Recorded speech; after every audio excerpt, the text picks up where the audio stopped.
thanks to Trump's newly brokered ceasefire in Gaza, all living Israeli hostages and almost 2,000 Palestinian prisoners have been released. Okay? It's important. Credit where credit is due. Donald Trump did something good. Are we still canceled?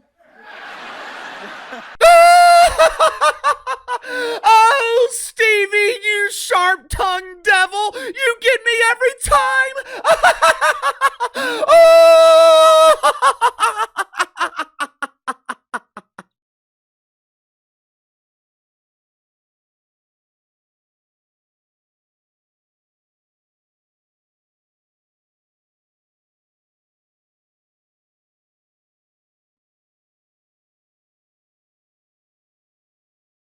In the year of our Lord 2025, that is what's known in the business of late night television as a joke. And when I say joke, I'm not talking about the doofus on screen who is known to friends and family as Mr. Magoo.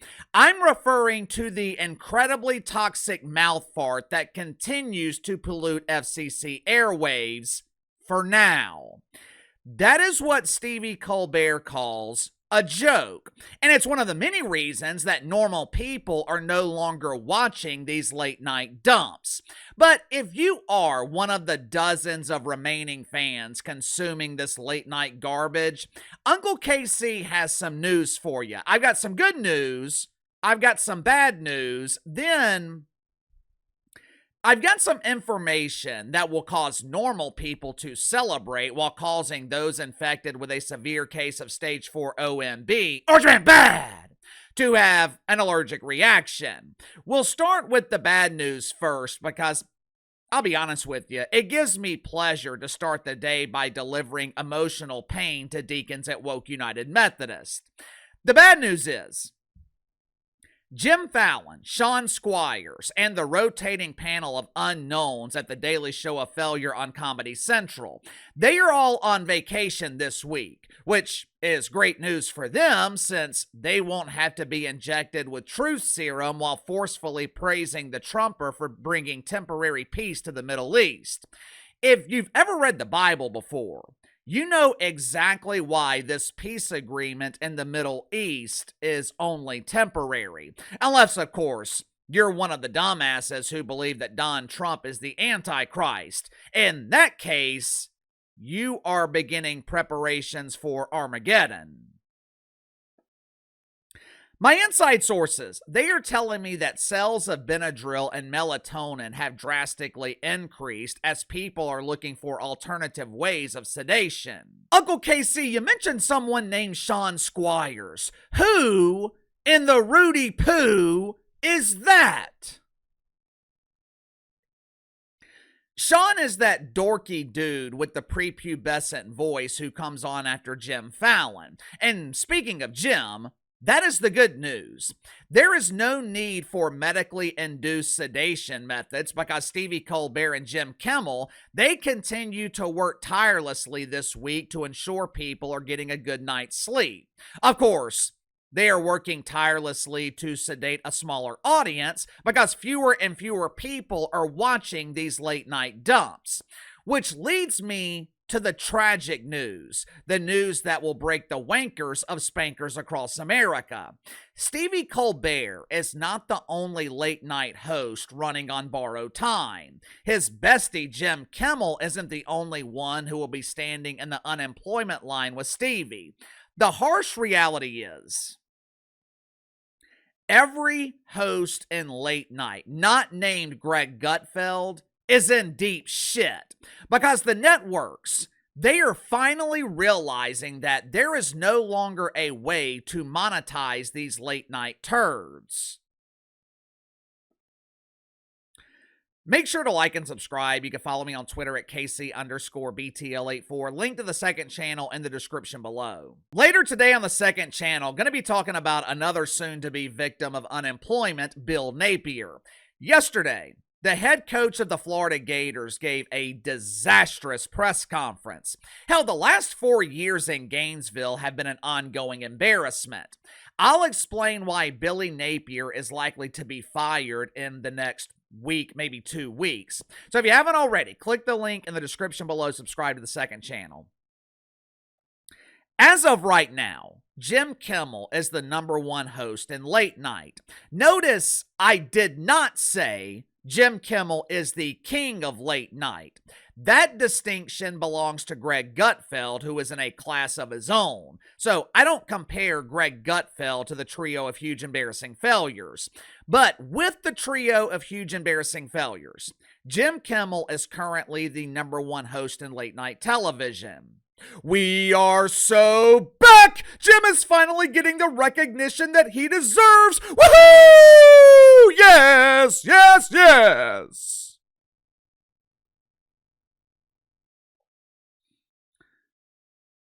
Hold the celebration, Tiger.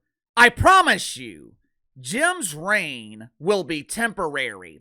Headline at Late Nighter, a website dedicated to covering late night television that will also be out of business very soon. Headline at Late Nighter, Jimmy Kimmel Live post first monthly ratings win in series history. This is great!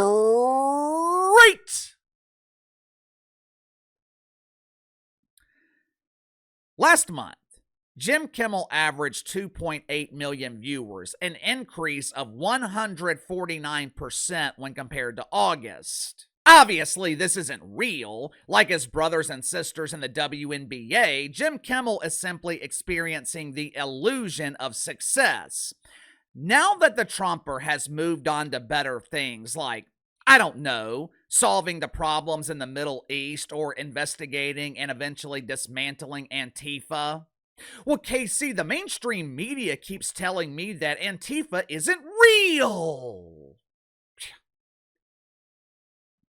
Yeah, I'm sure the paid propagandists are trying to convince you that a domestic terrorist organization is a myth, while at the same time trying to convince you that global warming is real and the Earth is one powerful fart away from combusting. But either way, now that the Trumper has moved on to things that actually matter, I highly doubt that Jim Kimmel is able to maintain his current ratings. While Jim is enjoying a temporary ride in first class on the Bruce Caboose, his bestie Stevie is currently sitting in coach. Last month, Stephen Colbert averaged 2.7 million viewers, down 3% compared to August. He's down 7% in the 18 to 49 demo with 245,000 viewers. Jim Fallon, he is in the back of the Bruce Caboose trying to get his ratings out of the pooper. The Tonight Show averaged just 1.3 million in September, down 6%. But Jim Fallon, he did see a significant increase in the demo with 191,000 viewers, up 43%. Well, KC, what about Seth Meyers? How's he doing?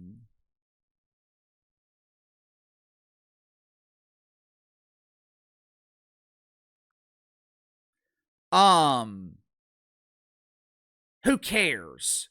No one gives a shit about Sean Squires. Hell, Mr. and Mrs. Squires can't find the interest to care about their son's ratings. Here's the thing, though. It doesn't matter. These ratings do not matter. Jim Kimmel could be averaging 4 million. Stephen Colbert could average 6 million, and it doesn't matter. Outside of Greg Gutfeld, I don't see anyone in late night surviving. And that's not just my opinion. Jim Kimmel also believes this to be the case. Headline at Business Insider: Why Jimmy Kimmel loves YouTube even though it's helping in late night. From a business perspective, a financial perspective, it doesn't make sense for the networks to upload clips of these late night dumps to YouTube. Think about it.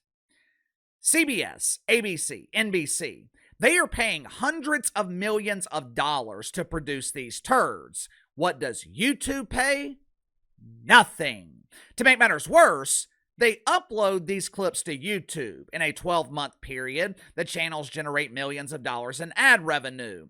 YouTube keeps 45% of the money, while the networks keep 55%. From YouTube's perspective, this is a great deal. They are making millions of dollars and they don't have to do a damn thing.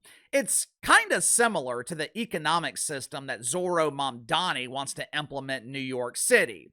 He wants to take money from rich people who actually earned it. Zorro wants to give pesos to poor people while keeping the rest of the money to himself. From YouTube's perspective, this is a great deal. But from the network's perspective, uploading clips to YouTube isn't really worth it. So why do they continue to do it? Because it's the only way to get eyes on these late night shows. Otherwise, no one is watching them. Back in 2018, the trio of huge embarrassing failures in late night were generating $439 million every year in ad revenue. More than likely, at that number, the shows were profitable. They weren't nearly as profitable as they were in the past, but at $439 million, the networks were making money. Fast forward 6 years later, the trio of failures generated $220 million. Now, it costs between $100 and $120 million annually to produce these late night dumps. And that's not all three of them combined. It costs between $100 and $120 million per dump. Do the math. In 6 years, revenue has declined 50% while production costs have steadily increased. This business model is not sustainable. It has become prohibitively expensive to produce late night television, and the hosts know it. I know they play the role of the resident dumbass on TV, but Stephen Colbert, Jim Kimmel, they're not stupid. For decades, these late night shows, they've operated similar to the federal government. Each show employs over 100 people, and I would imagine that most of them aren't doing a damn thing. Jim Kimmel probably has 5, 10, hell, maybe even 20 writers. This team of writers, they are responsible for writing one 15-minute monologue a day, 4 days a week. I write 3 monologues a day by myself. The vast majority of the expenses on these late night shows, they are tied directly into paying the staff, most of which probably aren't really needed. When Leno and Letterman were hosting and the shows were actually good, when they were generating hundreds of millions in profit every year, no one cared. But once you start losing 40 million, everything is under the microscope. I think it's too late for layoffs. I think it's too late for cost reduction measures. This is pure speculation on my part, but I think the networks are starting to look at these late night shows, more specifically, the host. I think the networks are realizing that they are far more trouble than they are worth. And what's the easiest thing to do? What's the most cost-effective measure that the networks can take? Pulling them off the air permanently. Sound off in the comments below. I'll see you guys later.